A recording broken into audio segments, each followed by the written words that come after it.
देखिए, सुनवाई कल से नहीं है।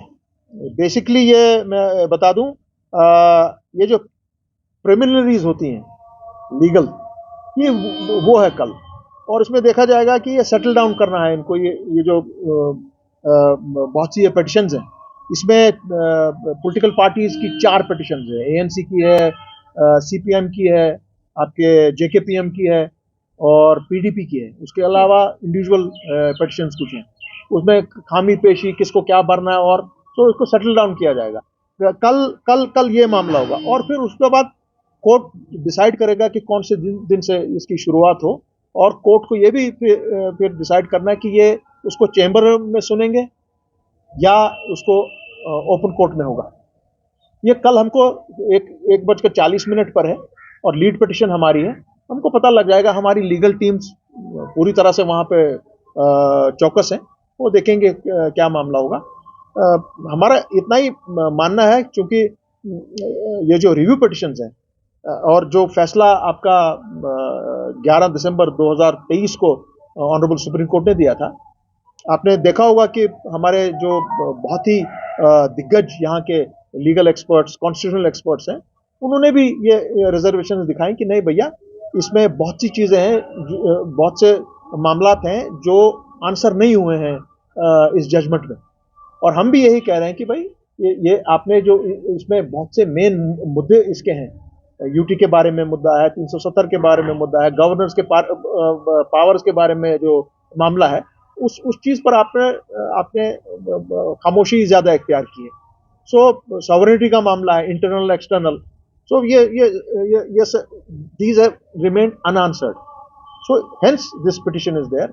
और जहां तक हमारे केस का ताल्लुक है, जहां तक हमारी दलाइल का ताल्लुक है, हमको ये समझ है कि कॉन्स्टिट्यूशनली, लीगली ये फुल प्रूफ मैटर है और हमारे पास बहुत से ग्राउंड्स हैं, फेयर ग्राउंड्स है ये केस जीतने का। और जहां तक इस केस का ताल्लुक है, जो पीछे भी इस पे जो सुनवाई हुई, हैंड्स डाउन हमने जीता हुआ है केस।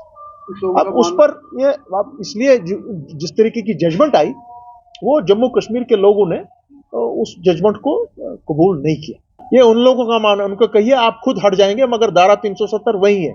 आज की तारीख में भी धारा 370 वही है। अगर धारा 370 वहां नहीं होती तो कल ये दोबारा इसको खोलने की जरूरत क्यों पड़ती? नहीं, ऐसी बात नहीं है। ये बाज़ाब्ता तौर वहां पर है। आप 35A के बारे में बात कर सकते हैं, उसके बारे में बाज़ाब्ता तौर काम चल रहा है। वो देखेंगे क्या होगा आगे। 370 is there where it was. और ये और माननीय सुप्रीम कोर्ट को आज नहीं कल इस मामले पर दोबारा गौर करना पड़ेगा। और हमें उम्मीद है कि यही ऑनरेबल सुप्रीम कोर्ट 370 को रेस्टोर करेगी। और आज इतना में सियासी तौर पर लीगल मैटर को आप एक तरफ रखिए, सियासी तौर पर आज 370 ने प्रूव कर दिया कि इतना खौफजदा है हमारे जो रूलिंग क्लास है कि वो आज 3 आदमी यहां खड़ा नहीं कर सके इलेक्शंस के लिए, पार्लियामेंट के लिए, क्योंकि उनको मालूम था कि यहां गमो गुस्सा इतना जबरदस्त है लोगों में एब्रोगेशन ऑफ 370 के बाद कि उनकी जमानतें भी जब्त हो जाएंगी।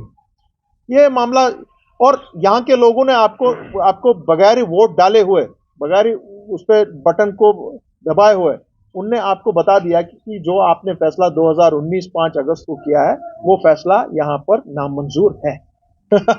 बोलिए खुद को क्या हुआ? आपके खुद के बल्ले कहां गए? आप तो अपने आप को कहते हैं कि आप दुनिया की सबसे बड़ी पार्टी हैं। दुनिया की सबसे बड़ी पार्टी के पास 3 आदमी नहीं मिले। आपको मालूम है मेरे भाई रविंदर जी, यू नो कि यहां पर अगर आप अपने कैंडिडेट खड़ा करेंगे, आपकी जमानतें जब्त हो जाएंगी। और जमानतें जब्त इसलिए हो जाएंगी क्योंकि आपने बेजाब्तगी से काम किया। 5 अगस्त 2019 को एब्रोगेशन ऑफ आर्टिकल 370 आपने किया।